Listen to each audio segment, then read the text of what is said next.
జాతీయ నాయకుల్లో రహస్య క్రైస్తవులు ఉన్నారు. వాళ్ళు ఆ రాజకీయ విలువలను బట్టి కొంత వారు మరుగ్గా ఉంటున్నారు.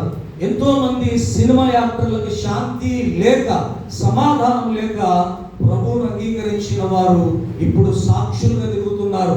చాలా మంది యవనస్తులు మారిపోతున్నారు. ఆ భయంకరమైన ఊబిలో ఆ సినిమా పిచ్చి మనిషి జీవితాన్ని ఎంత నాశనానికి తీసుకెళ్తుంది. అది కాదు నిజమైనది. డబ్బు ఎలాగైనా సంపాదించుకోవచ్చు, కానీ ఇంత భయంకరమైనటువంటి పని చేసి సంపాదించడం మంచిది కాదు. క్రమము లేదు. అన్ని పాపము చేయడానికి అన్ని రకాల వెసులుబాటు ఉన్నటువంటి ఫీల్డ్గా వారు నోట చెప్తున్నారు. వచ్చి నరహంతకులు మారి చెప్తున్నారు, వ్యభిచారులు మారి చెప్తున్నారు, మాంత్రికులు సహితం యేసుక్రీస్తు దేవుడని ఒప్పుకుంటున్నారంటే ఏముంది చెప్పండి ఆయనలో?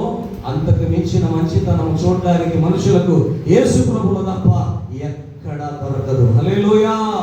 ఒక వ్యక్తి అద్దం దగ్గరికి వచ్చినట్లుగా వచ్చి దిద్దుకోవాలంటే ఒకే ఒక అద్దం, యేసుక్రీస్తే. దేవుని స్తోత్రం. హల్లెలూయా. ప్రతి మనిషి యేసుక్రీస్తు దగ్గరికి వచ్చి ఆయన మాట దగ్గరికి వచ్చినప్పుడు ఖచ్చితంగా నేనేంటో నువ్వేంటో ఖచ్చితంగా చూపించగలిగినటువంటి దేవుడు. దేవుని స్తోత్రం. హల్లెలూయా. ఆయన చనిపోయి సమాధి చేయబడ్డాడు. ఏం చేయబడ్డాడు? సమాధి చేయబడటానికి ఎంత టెన్షన్ టైమో గత గుడ్ ఫ్రైడేకి దైవజనులు తెలియజేసి time to time last year చెప్పిన మాటలు విన్నారా?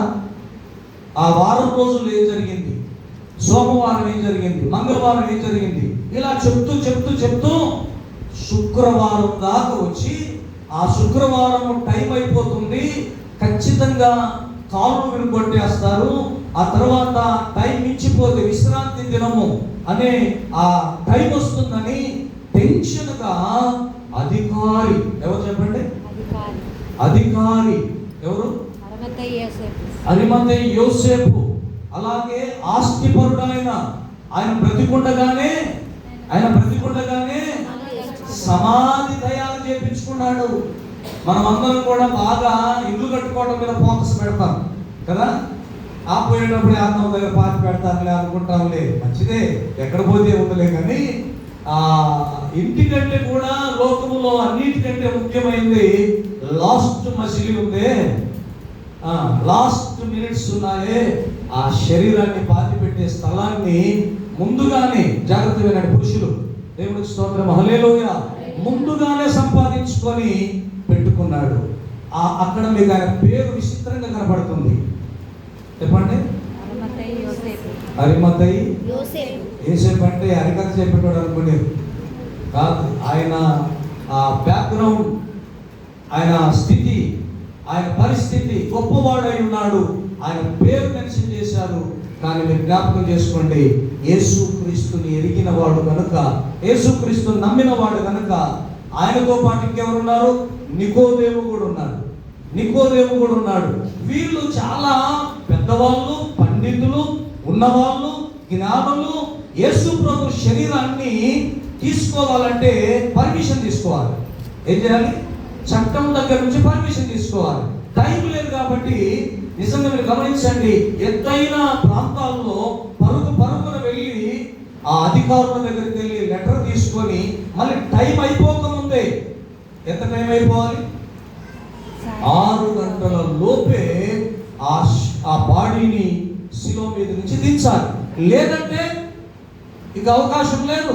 అందుకే వాళ్ళ కొద్ది టైంలో మీరు చూడండి, 3 గంటలకు, మధ్యాహ్నం 3 గంటలకు రమారమి 3 గంటలకు ఆయన చనిపోయాడు. ఇప్పుడు ఎన్ని గంటల టైం ఉంది? 3 గంటల టైంలో ఇన్ని రాయాలి, ఇందరు అధికారుల దగ్గరికి వెళ్ళాలి, అధికారుల దగ్గరికి వెళ్ళి పర్మిషన్ తీసుకొని మళ్ళీ ఆ కొండ మీదకి వెళ్ళి ఆయనను దించి మళ్ళీ సమాధి దగ్గరికి తీసుకెళ్ళాలి. సమాధి ఎక్కడా చెప్పండి? ఇప్పుడు సమాధి ఎక్కడ తీయాలి, ఎక్కడ పెట్టాలి? అప్పుడు అరిమతయి యోసేపు అంటాడు, నేను ముందే సిద్ధపరుచుకున్న సమాధిని నా యేసయ్యకి చేస్తున్నానని. అందుకే ఆ టైంలో ఆయనకు ఎక్కడ టైం వేస్ట్ కాకుండా నేను తొలుసుకున్న సమాధిలో బిడ్డలు బయట తీస్తాడు. నేను సంపాదించుకున్నటువంటి తయారు చేసుకున్న సమాధిలో యేసుక్రీస్తుని పెట్టాలన్నారు, పెట్టారు. రాయి దొరికించారు. అంత తేలికైన రాయి కాదు. ఎందుకంత భయం చెప్పండి? ఎందుకంత భయం? ఇప్పుడు అరిమతయి యోసేపు, నికోదేము, యోహాను, శిష్యులు అంటే అందరు లేరు, యోహాను, వీళ్ళందరూ తీసుకుని వచ్చినప్పుడు మరి సమాధిలోకి చనిపోయాడు కదా, వీడు సత్యాడో లేదు, ఒక పోటు పడిచి చూస్తానన్నప్పుడు ఆ సత్యాడులే అని పోయారు కదా. మరి సచ్చినుడి గురించి ఎందుకు భయం? సచ్చినుడి గురించి ఎందుకు భయం? ఎవరికనుకుంటున్నారు భయం?